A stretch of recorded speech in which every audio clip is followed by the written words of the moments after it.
Habari za leo vipenzi vyangu, karibuni kwenye episode yetu ya leo, na kama kawaida tunawataja watu 5 ambao walikuwa wa kwanza kucomment kwenye episode yetu iliyopita. Kama unataka kutaja kwenye episode zetu jamani, ukiona tu nimepost video, unakimbia unakuja una comment, una like na lazima usubscribe. Kwa sababu ukisubscribe nikipost video unakuwa wa kwanza kuona video yangu. Jamani karibuni sana. Na leo mtu wa kwanza kucomment jana ilikuwa anajiita Hidden Smile.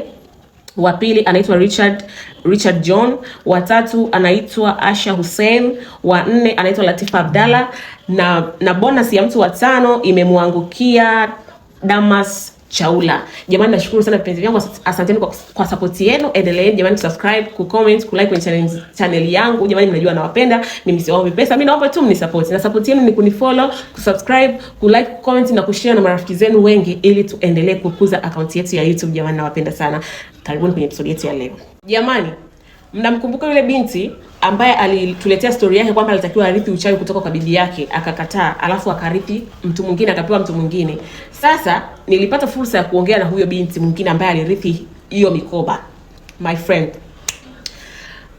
mimi kwetu tupo wengi kama mlivyoelezewa na dada yangu. Kwetu tupo wengi, tumezaliwa wengi sana, wajukuu vitukuu tupo wengi sana.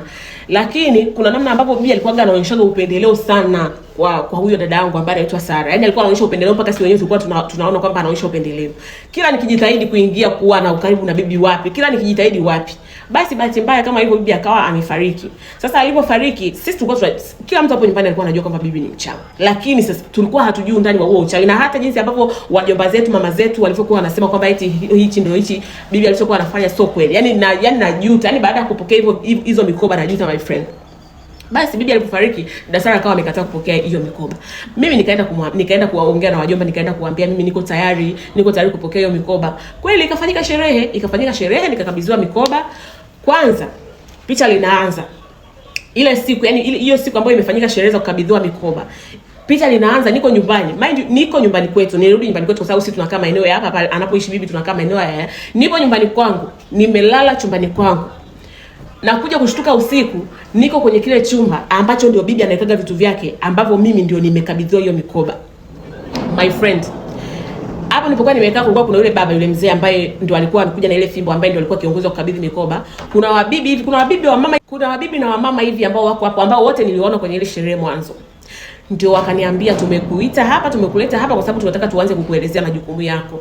Na ili tukutest, ili tuone kwamba wewe una roho, wewe ni mwenzetu, wewe ukipewa kazi yoyote ile utafanya. Leo tunakupa test. Kuna mama ambaye ni mjamzito, ambaye hapo kijijini mama ni hapo yani sio kijijini actually, kwa sababu ni maeneo huko mjini. Kuna mama hapo mtaani alikuwa mjamzito. Ilikuwa inatakiwa niende nikachukue yule mtoto. Kwanza nikashtuka. Nikamchukua mtoto wa mtoto ambaye yuko tumboni. Nilivyoshtuka akaniambia, "Wewe ulisema majukumu unayaweza. Ukasema unataka ukabidhiwe wewe. Tumekukabidhi wewe. Unasema uwezi. Basi tuchukue hicho cheo tukaangalie mtu mwingine kumkabidhi." Hivyo siketi na kunyang'anya cheo, nikasema, "Hapana, nitakubali." Nikapewa dawa, wakaniongoza njia. Tulipokuwa tumesimama pale waliongea maneno, wakaniambia nini, nakaria maneno actually maneno najua mpaka nakumbuka mpaka sasa hivi. Wakaongea maneno, tukaenda tukatokea nje ya nyumba hapo nyumbani kwa huyo mama mjamzito. Tukaingia ndani, nikapewa dawa nikaambiwa nipake mkononi. Nikishapaka mkononi nianze kumpapasa yule mama tumbo, nimfunue nguo kwa sababu alikuwa amelala amejifunika, nimfunue nguo nianze kumpapasa, niongee hayo maneno. Nikaanza kumpapasa, nikawa naongea hayo maneno, yani napapasa tumbo huko nazungusha mkono hivi.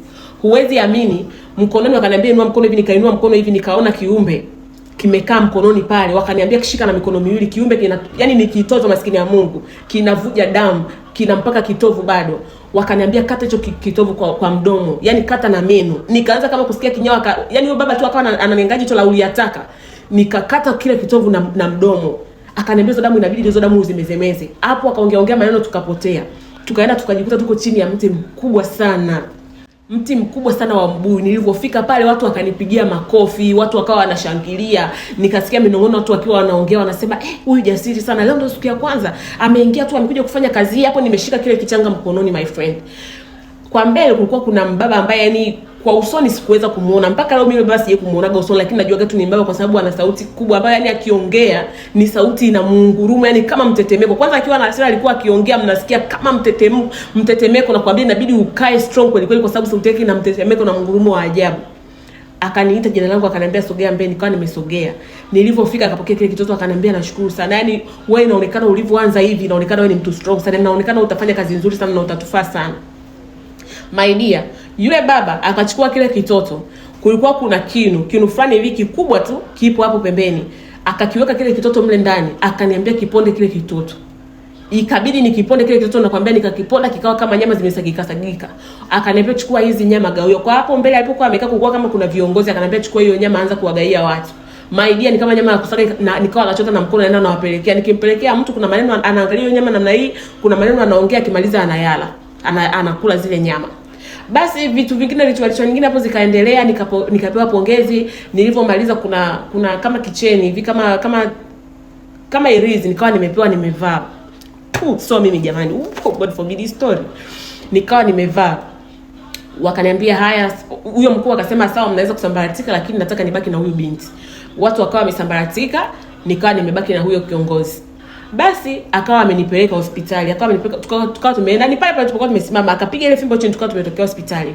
Akaniambia jukumu lako kila wiki inatakiwa utuletee watoto wachanga hao wawili, na kila mwezi unatakiwa utuletee mama mjamzito akiwa na mtoto wake, na kila baada ya miezi miwili unatakiwa utuletee watoto wa kawaida, watoto ambao wanakuwa wamepelekwa hapo hospitali, watoto wawili. Kila baada ya miezi mitatu unatakiwa utuletee watoto wawili.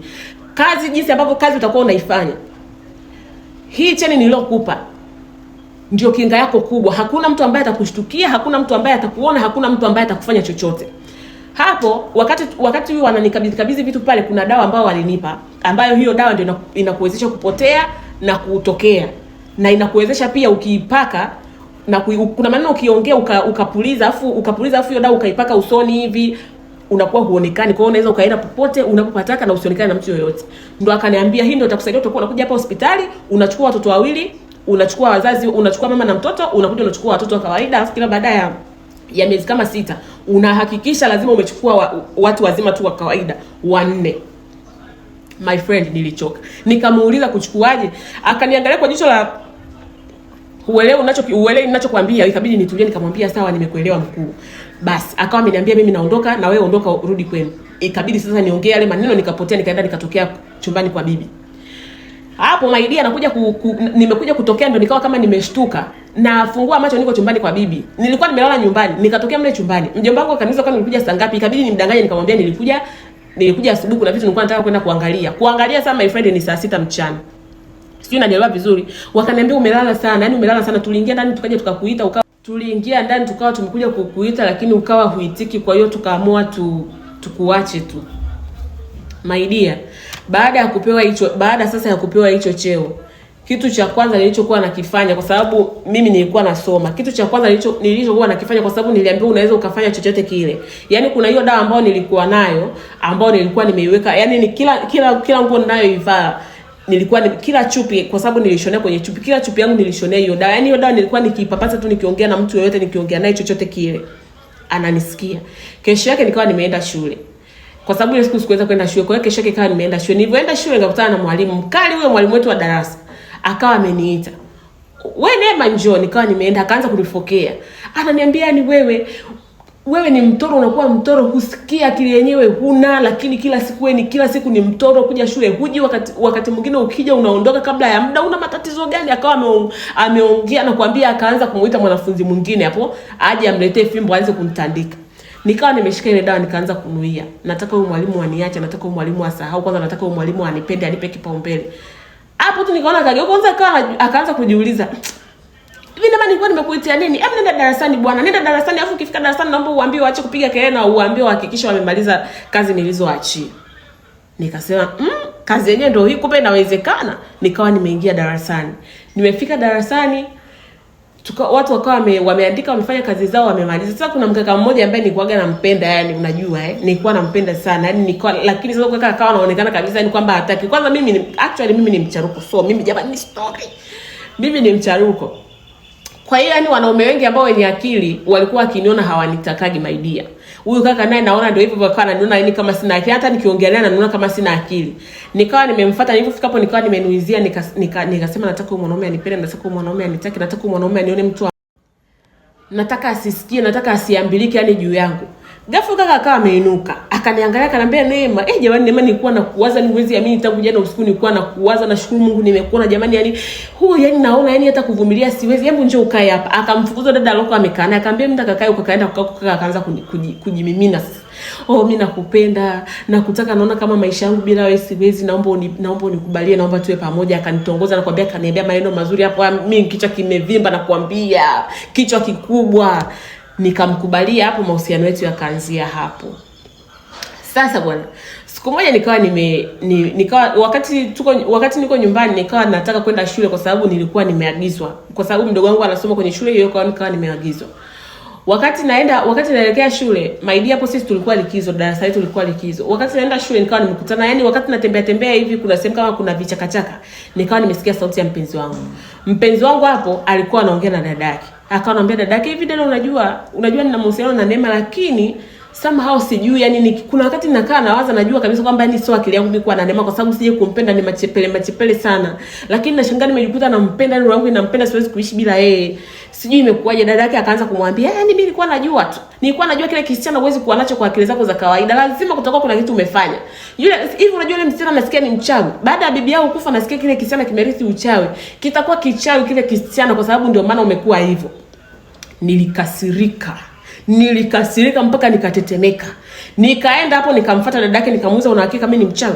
Una hakika mimi nimemroga ndugu yako? Yule kaka alivyoniona akaanza kutetemeka, akapiga magoti, Neema, hapana, usifanye hivyo mpenzi wangu. Nikamuuliza, na wewe umeanza kusema kwamba mimi unipende, unafikiria kwamba mimi nimekuroga au nini? Akaanza kuniambia, hapana Neema, mpenzi wangu, nakupenda, naomba usiniache, sijui ni nini hivyo. Hapo nikawa nimeondoka kwa hasira, lakini nikasema huyu dadake atakiona cha mtema kuni. Usiku ukafika. Usiku ulifika kama kawaida, muda wa kwenda kwenye vikao.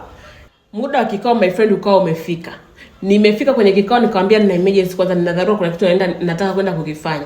My dear, nikawa nimetoka nimeenda nyumbani kwa huyo dada yake na huyo bwanangu. Nimefika na kwambia nikafanya ninavyovifanya my friend. Kwanza nilimtandika maana nikuta wamelala. Nilimtandika afu nikaanza kumtembelea tumboni. Nikatembea kama yani nilitembea kwa hasira zote, yani nikawa natembea tumboni, nimetembea kama nakimbia my friend. Nikampiga, yani nikamgeuza mgongoni, yani nikawa nampiga kwenye usawa wa huu mstari wa mgongo, nikawa nampiga kama navunja ile mishipa ya mgongoni my friend. Nilivyoridhika ndio nikarudi. Mkuu akaniambia, najua ulipotoka na ninajua alichokufanya, hongera, lakini kwa nini usingemchukua kabisa? Nikamwambia siwezi kumchukua kabisa kwa sababu mchana nimegombana naye, na inapoonekana kwa wao wanasema kwamba mimi ni mchawi. Ningemchukua na mchana nimegombana naye, lazima wangejua kwamba ni mimi. Kiongozi akaniambia, una akili sana. Yaani Neema, tulipokuwa tunakuchagua tukujua kama unawazaga hivyo, una akili sana. My dear, hapo kama kawaida majukumu yangu yanaendelea. Kuchukua vichanga, kuchukua wajawazito, kuchukua sijui watu. Hapo majukumu yangu bado yanaendelea. Unaambiwa kesho yake asubuhi watu wameamka, vilio, watu wanalia, nauliza nini? Ndio tukatoka tukaenda hapo nyumbani kwa huyo kaka yake na boyfriend, kwa sababu tulikuwa tunakaa mtaa mmoja. Tunafika hapo na kwambia huyo dada mtu yuko anahema, yuko mzima, lakini anatoka damu nyuma na mbele. Watu wanauliza ni nini, na kuambia ikabidi aitwe dokta. Kafika kwa sababu hapo kwao wana maisha fulani hivi mazuri. Dokta akafika hapo nyumbani, akaambiwa muangalie my friend, akampima, akasema yani huyu tumboni, yani ni kama mtu kachukua viungo vya tumboni akavichanganya. Mgongoni dokta anasema sijawahi kuona, kwa sababu mifupa imevunjika, yani mgongoni kavunjika, yani sio tu mgongo wetu umevunjika, yani hii mifupa ya mgongoni imevunjika. Wakajitahidi wakampeleka hospitali, kaenda katibiwa, kasaidiwa, kwa sababu kwao ni wakishua. Mpaka sasa hivi yule dada yuko kwenye wheelchair. Mgongo wote haufanye kazi, tumbo lote mpaka sasa hivi yule dada nasikia ana vitu ambavyo aliwekewaga tumboni, mirija, kwa sababu vitu vya tumboni vyote vilikuwa vimeharibika. Ila hakunisi chochote, mimi sikuwahi kuambiwa chochote, nikaendelea na ule kila mwisho wa siku nikaona yani baada ya kutembea naye nikaona huyu hata anifai. Siku hiyo kabla ya kuachana naye my friend, siku hiyo usiku nikaenda kwao. Kwanza nikamtandika, nikamchezea na yeye, nikawa nimeondoka. Kabla ya kuondoka my dear, nikawa nimeshika kidudu chake. Kuna dawa ambayo unajua kabisa hiyo dawa ukiinuia, ukavunja, ukashika kitu chochote ukakifanya mfano wa kuvunjika, kinavunjika. Nikawa nimemvunja kidudu yake. Mpaka leo yule kaka hajawahi kuoa, hajawahi kuwa na mahusiano, hajawahi kuwa na chochote, na ninajua sababu nini, lakini hakuna hata mtu anayejuaga sababu nini. Na yeye mwenyewe hajawahi kuongeaga kwa sababu najua anaibu. Unaanzaje kuambia watu kwamba dudu lako alisimama na wakati ilikuwa linasimama mwanzo? Basi maisha yameendelea hivyo, nikaendelea kufanya vitu, ikafikia stage nikaolewa. Sasa nilivoolewa, mwanaume ambaye nimeolewa naye ni mtu ambaye kwao kwao yani wako kwenye maisha yao ni ya kawaida, maisha yao ni ya Kiswahili. Sasa sikuwahi kujua kama mama yake naye yuko vizuri kwenye mambo ya uganga, uchawi. Sikuwahi kujua kwa sababu chama chake yeye na chama changu mimi ni tofauti. My dear, nilipoolewa kwanza, nilipobeba mimba ya kwanza, nikaambiwa mtoto wako wa kwanza, lango lako la kwanza inabidi umtoe, umkabidhi. Sio kumuua, inabidi umkabidhi ili yeye ndo aje kuwa mrithi wa naniliu yako. Yaani yeye ndo atakuja kubeba majukumu yako. My dear, nikasema hapana, haiwezekani. Nikasema sitaki mtoto wangu aje afanye hivi kwa sababu unajua sometimes nikianza kufikiria vitu ambavyo nimevifanya, naona yani unajua ni vitu vibaya, roho inakuwa inaniuma, lakini siwezi kuacha kwa sababu niliambiwa ni ukitaka tu kuacha my friend ndio kifo chako, hauwezi kuacha. Basi ikabidi mtoto nifanye nini? Ikabidi nimkabidhi, tukaenda tukafanya ritual nini, nikaambiwa hivyo. Nikazaa mtoto wangu wa kwanza. Yuko tu vizuri, bibi yake akaja. Bibi yake alipokuja tu akamwangalia mtoto, nikaona kabisa yeye amekuwa disappointed. Kuna namna yeye alikuwa na hasira, akawa ananiangalia kwa hasira, lakini hakuniambia chochote mpaka nikawa najiuliza kwani labda kanishtukia, nikawa sijui. Nikazaa mtoto wa pili, nikazaa mtoto wa tatu. Hao watoto wawili watatu wote hatukufanya chochote kile, hatukuwafanyia ritual yote kwa sababu watoto nilikuwa najua kwamba hao watoto hawahusiki. My friend, hapo nishafanya mambo. Bwanangu nishamweka hapa kiganjani, nishamfanyia ni uchawi, nishamweka hapa asikia ambiliki chochote kile ambacho nakifanya. Anajua. Yaani nishamwambia kabisa kwamba usiku ikifika uruhusiwi kuniamsha, na huwa haniamshi na haongei chochote. Anajua kabisa kwamba mimi ni mchawi na hafanyi chochote kile. Hajawahi kuongea, hajawahi kufanya nini. My dear, siku hiyo nikawa nimeenda kwenye kikao. Mkuu akaniita, akaniambia unajua siku hizi tunaona kama kafara zako zinachelewa. Na kweli zilikuwa zinachelewa kwa sababu hapo yani ilifika stage nikawa naogopa, yani nikawa roho inaniuma, nikawa nafikiria sana, nasema unajua mambo ninayoyafanya najua kabisa kwamba ni dhambi. Nikawa nawaza labda siku nikifa itakuwaje. Kwa hiyo nikawa na roho ikawa inasita kwenda kufanya vitu ambavyo nilikuwa navifanya. Mkuu akawa ameniambia unajua umechelewa sana kutoa kafara, kwa hiyo inabidi upigwe fine. Nikamuuliza nipigwe fine? Ndio, inabidi upigwe fine, na fine ni kumtoa mtoto wako wa pili. My dear, pamoja na kwamba kuchukua watu wote ambao nilikuwa nachukua, yani nilikuwa yani bado yani uchungu wa serious sijawahi kupata kama uchungu ambao nilipata hiyo siku. Nikakasirika nikasema wewe mtoto wangu, si mlisema sitaka nitoe mtoto wangu kwa sababu nawatoa watu? Wakaniambia yes, tulisema hautoka umtoe mtoto wako lakini umechelewa sana kutoa kafara. Kwa hiyo yani hii ni fine. My dear, ikabidi nipotee pale, nikawa nimepotea, nimeondoka, nimeenda nyumbani, nikaanza kuwaza Mungu wangu sijui itakuwaje. My dear, usiku nakwambia nikaanza kusikia upepo nje unavuma. Nyumba inatetemeka kama inataka kudondoka. Yani upepo unavuma vibaya mno. My friend, nikaanza kupigwa na kitu ambacho sikioni. Hapo usiku nimevua nguo, nimeweka nguo zangu huko dini kwa sababu yani unajua sikuwa nina mpango wa kuondoka hiyo siku la kwenda kwenye kikao, kwa hiyo sikuwa nina dawa yoyote. My dear, nikaanza kupigwa. Nikaanza kutandikwa, nikawa nalia na kuambia mume wangu, akawa anaamka ananiona vile ninavyojikunja vile ninavyolia, ninavyogulia maumivu, ananiambia nini nashindwa kumwambia. My friend, nimepigwa asubuhi, naamka niko nyanga, mwili wote uko nyanga, na kuambia sina ninachokiweza. Nikawa nimetoka, nimekaa hapo nje, yani kama kuna kiualaza hapa hivi, nikawa nimekaa tu hivi, nageuka nyuma kwa sababu nililisi kama kuna mtu yupo nyuma. Nageuka nyuma, nikamkuta mkuu yuko ana jicho la hasira, jicho linawaka moto, jicho jekundu. Ananiangalia kwa hasira. Ananiambia wewe ni mkaidi, uliingia kwenye chama chetu, umekula nyama za watoto wa watu, umekula nyama za wenzako zote. Afu nafika zamu yako unataka kuleta jeuri. Utakiona cha mtema kuni. Akawa amepotea. Nikaanza kuwaza Mungu wangu sijui itakuwaje. My friend, kesho yake mtoto akaanza kuumwa. Mtoto ana homa. Tukampeleka hospitali. Wapi? Sasa iko hivi, mtoto akianza kuumwa kama ni mambo ya kishirikina, kwenye chama chetu tunajua hiyo siri na watu wanajua, watu kwenye naniliwe community ya kichawi huwa wanajuaga. Mtu yote ambaye anaanza kuumwa kwa ajili ya uchawi hatakiwi kuchomwa sindano. Tumefika hospitali, daktari anasema mchome mtoto sindano, nikawa nimekataa mpaka mume wangu akawa ananiona kama chizi. Mtoto yuko wewe binti tabani, tumchome sindano ya kushusha homa. Nikawa nimekataa, ikabidi niondoke nyumbani na mtoto. Nikamwambia mume wangu hapana, narudi nyumbani. Na mume wangu mimi akawa ananisikiliza. Somehow unajua hapo tukawa tumerudi nyumbani na kuambia na mtoto wangu. Hapo mume wangu mimi najua hakuuliza sana kwa sababu alikuwa anajua. Si anajua mimi chawa nilichonacho, si anajua mambo ninayofanya, kwa hiyo alikuwa amenielewa. Tukawa tumerudi nyumbani. My dear, wakati tumekaa hapo nyumbani, wakati tumekaa sasa kwenye kiti, nikawa nimejilaza mtoto, nimemweka hapa miguuni, amenilalia. Nikawa najiuliza Mungu wangu nini kinachoendelea. sio Mungu wangu tena, maana kwenye Mungu hapo huwezi kumtaja Mungu.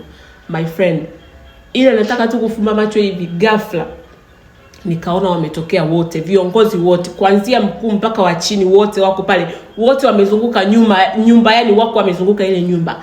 Mume wangu akawa anakuja, yani alipokuja kabla hajawapita wale watu ni kama yani kuna kama kitu yani kikawa kimemsukuma, akawa amerudi, alafu akajikuta kama amesahau, akawa ametoka. Nikasikia akafungua mlango wa nje, huyo akaondoka, hata sijui aliondoka akaenda wapi.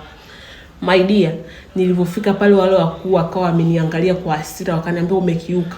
Yani ungetaka kumtoa huyu mtoto kirai, yani ungekubali tu kumtoa huyu mtoto wako, wala hata tusingefikia huko. Lakini kwa adhabu ya kukiuka mambo, tunawachukua watoto wako hawa wawili. Kwa sababu huyo wa kwanza tayari ulishamkabidhi, huyu hana shida, lakini hawa watoto wako wawili wote tunawachukua. My dear, yule baba akafanya alichokifanya, akaja alipokaa mtoto wangu akafanya tu mkono hivi, akawa ameinuka. My friend, mtoto wangu akawa ameinuka kifua, yani kifua kikawa kama kimeinuka. Mkuu akawa ametembea, amefika, alipofika hapo akawa amefanya mkono hivi. Alipofika pale alipokuwa amesimama akawa amefanya mkono hivi kwa nguvu. Nikamuona mtoto wangu yuko pale amesimama, yuko kama zezeta, amesimama tu yuko hivi. My dear, roho iliniuma, nikajua mtoto wangu ndio basi. Roho iliniuma sana. Nikaanza kulia kwa sababu nijua sasa ni msiba, nikaanza kulia. Nilipoanza kulia watu wakawa wanakuja, nasikia vishindo, watu wanakuja, watu wakawa wamefanya nini, wale watu pale wakawa wamepotea. Lakini mtoto wangu akawa amebaki pale pale, yuko kwenye kona ya nyumba, bado amesimama kwenye kona ya nyumba, bado ameinama pale. Na kabla mkuu hajaondoka akaniambia nimeondoka kwa sababu umepiga, tunaondoka kwa sababu umepiga kelele, lakini hapa tutarudi. Tutakuja kumchukua na huyo wa pili. Lia, kamilisha msiba, maliza, lakini ukifungua mdomo wako cha moto utakiona.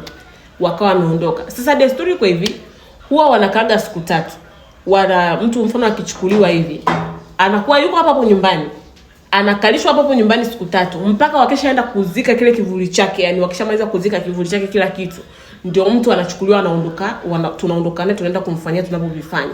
Kwa hiyo mtoto ilikuwa inabidi akae kwanza siku 3 pale mpaka msiba ukamilike, mambo yaishi hivyo.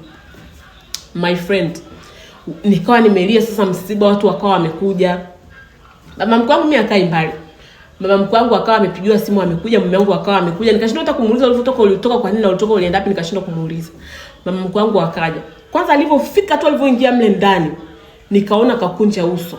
Alafu nikaona macho yake anaangalia straight pale aliposimama mtoto. Anaangalia pale huko, ananiangalia mimi kwa jicho la hasira, kwa jicho la mwana ukome. Akaingia ndani akauliza mnalia nini? Watu wakasema tunalia msiba, si mjukuu wako amekufa. Akauliza mna akili kweli mjukuu wangu amekufa? Mnawaka kama mjukuu wangu amekufa? Wakaanza kumshangaa sasa, akamwambia bibi fanya kwa sababu una uchungu na mtoto. Akasema sina uchungu na mtoto, lakini mtoto wangu hajafa, hebu nabidi mtolee uchuru. Akawafukuza wale watu. Akaja pale nilipokaa. Akaniambia wewe binti, nilikuwa nakuangalia sana muda mrefu. Nilikuwa najua mambo uliokuwa unayafanya, lakini hapa imefika, leo ndio imefika mwisho wako. Mjukuu wangu haendi popote, utajua cha kwenda kuwapa watu wako, lakini mjukuu wangu haendi popote. My dear, wale watu wote wakafukuzwa, wakawa wameondoka, mtoto wake mwenyewe akawa ametolewa nje, ameenda amekaa nje. My dear, yule mama pale pale alipokuwa amesimama katikati ya nyumba ya sebule pale, akawa ameweka mikono hivi, akaongea mwenyewe nayo yaongeaga. Chungu kikatokea, kichungu chenye mazaga ama hirizi mavitungu lenye mazaga yale ambayo ya uchawi. Akawa amekiweka pale chini, akavua nguo, yuko uchi wa mnyama, akaanza kuchukua dawa, akakaa chini, akaanza kufanya alichokuwa anakifanya.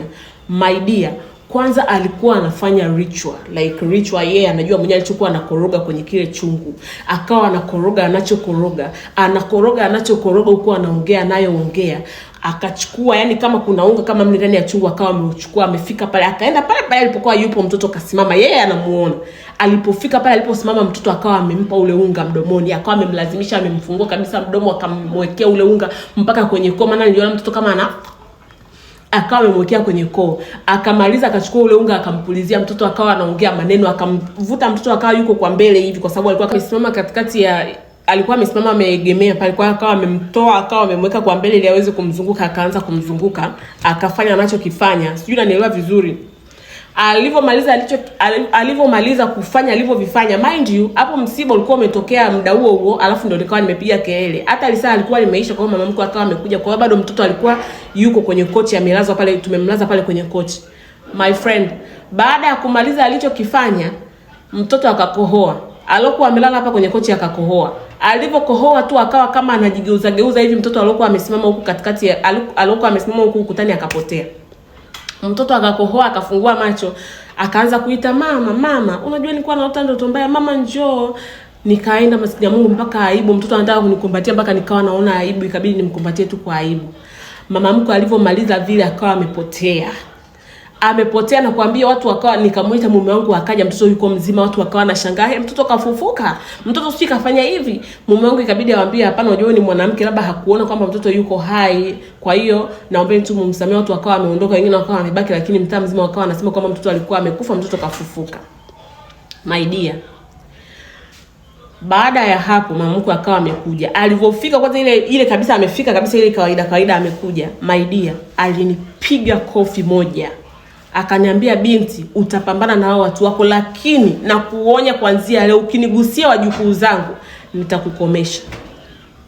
My dear, mume wangu anamuuliza, mama, kwa nini unaongea hivyo? Akawa anamwambia, wewe ni mpumbavu, wewe ni zumbukuku, huelewi, ndio maana akili yako mpaka sasa hivi imefungwa, ndio maana hata huone ambacho mwanamke anataka kukufanyia. My friend, usiku wake nikiwa nimelala nikajikuta sio, kwa sababu nikitaka kwenda kwenye mkutano ambako tunakutaniaga inabidi mimi niende mwenyewe, lakini siku hiyo nikajikuta nipo hapo kwenye mkutano. My friend, walichokifanya wakanifunga mikono miguu, wakaniweka hapo, wakawa wameondoka.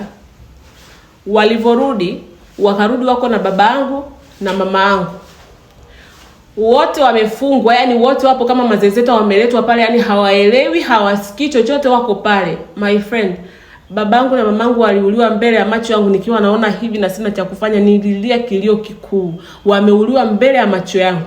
Baada ya hapo nikawa nimefunguliwa, nikaambiwa haya, ondoka kapambane na dunia. My friend, nikawa nikawa nipo tu hapo, nikawa nimejikuta nipo kitandani, nipo nimelala na ni mchana. Mume wangu ananiamsha, ananitingisha, ananiambia, amka mke wangu kuna matatizo. Naamka, namuuliza nini, ananiambia wazazi wako wote wamefariki. Walikuwa tu hapo nyumbani wamedondoka tu, haieleweki nini, lakini wote wamefariki. Nililia kilio cha mbwa mwitu.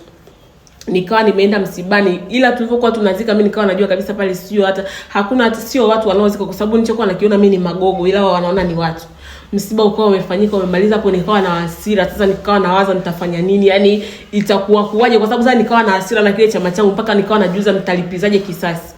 My friend, yani pale tu nilivyoanza tu yale mawazo ya kusema kwamba nataka kulipiza kisasi, my dear, sijui ilikuwaje, nakuja kushtuka nakuja ile kujikuza kwamba niko yani na akili zangu na akili zinanitambua. My friend, nipo kanisani, nainuka hivi najiangalia. My friend, ni mchafu, ngozi imekuwa kama cobra, sijui kama nyoka, sijui kama kitu gani, kama mamba nahisi. Ni mchafu nakwambia, najiangalia mikono na miguu ni mchafu vibaya mno. Ndio nikaanza kuelezewa. My dear, pale baada ya kuwaza yale mawazo, my friend, nikawa kichaa. Nikaanza kuvua nguo, nikaanza kukimbia, watu hawaelewi.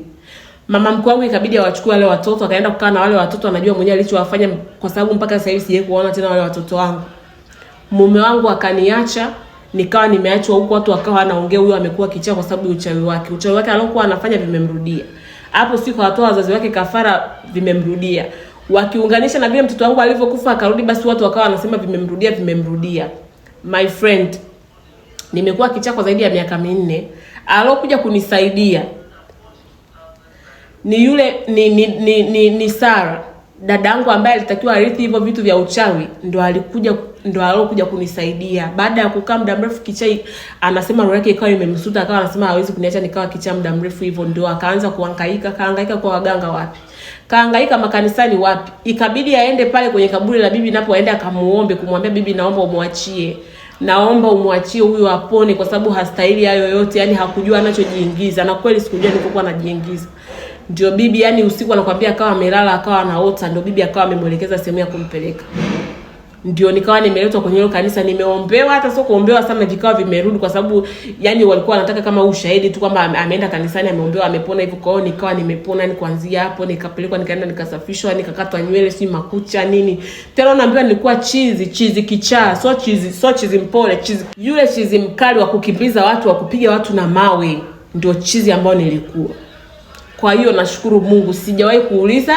Mume wangu mimi alishahamaga pale, yani ile nyumba mpaka akajaga akauza, kwa sababu naye anasema alikuwa anasikiaga mauzauza pale, akawa anasikia anaitwa majina yake, ana vitu kibao vikao vinatokea, matetemeko nini, na ukizingatia mimi nilikuwa naishi mimi ndani, kulikuwa kuna vitu hivyo.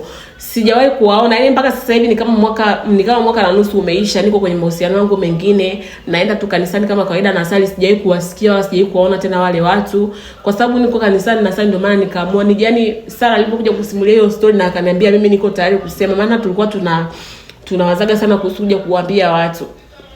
My dear, ndio nikasema na mimi ngoja nitaenda kusimulia story yangu. Huwa naendaga kanisani, niko tu vizuri, alafu nikawa nimerudi. Yani ndugu zangu wengi wakawa wamenitenga kwa sababu ya vifo ambavyo nilikuwa nimesababisha kwa majirani, kwa familia, kwa wana ukoo, watu wengi sana. Mimi niliua watu bila huruma, watoto wa baba kubwa, watoto wa baba wadogo. Yani ikifika kipindi cha kafara, kama eti hakuna sehemu ya kutoa kafara, inabidi ni angalia hata upande wa ndugu, kama kuna ndugu, kama kuna mtoto yote amekaa kizembezembe napita naye. Kwa hiyo yani kilichotokea sasa hivi ilibidi sana nisaidie. Akanisafirisha, akanileta nje. Kwa sababu hivi kuna nchi ambayo nipo, ndio nimeanza huko maisha yangu, ndio naishi maisha yangu sasa hivi. Namshukuru Mungu, nimepata mwanaume ambaye naishi naye, ni mchumba tu, ni boyfriend ambaye na date naye kama miezi 6 sasa hivi, ni mweupe na yeye. Mungu akijalia tutaoana. Sijawahi kuona tena wale watu ambao nilikuwa nao kwenye chama, sijawahi kusikia chochote kile cha miujiza, hakuna chochote kile ambacho kimeshawahi kutokea ambacho kipo unusual. Watoto wangu wale sijawahi kuwaona mpaka leo, kwa sababu hata nikiwaona sijui nitawaambia nini, sijui nitaongea nao vipi, kwanza roho inaniuma. Yani wale watoto wote ambao yani ingetakiwa wale watoto wao wamekufa, kwa hiyo sina hata cha kufanya. Ninachosikia nasikia kwamba wako na mama mkwe wangu ndo anaishi naye, najua wako salama. Kwa sababu yeye ndo aliwakoa wale watoto. Wako salama. Mwanaume wangu yule sijawahi kuongea naye hata siku moja, lakini najua yuko salama, yuko na maisha yake, kwa sababu Sara huwa ananiambiaga. Kwa hiyo ndio hivyo jamani. Watu tujifunze kutokuwa na tamaa.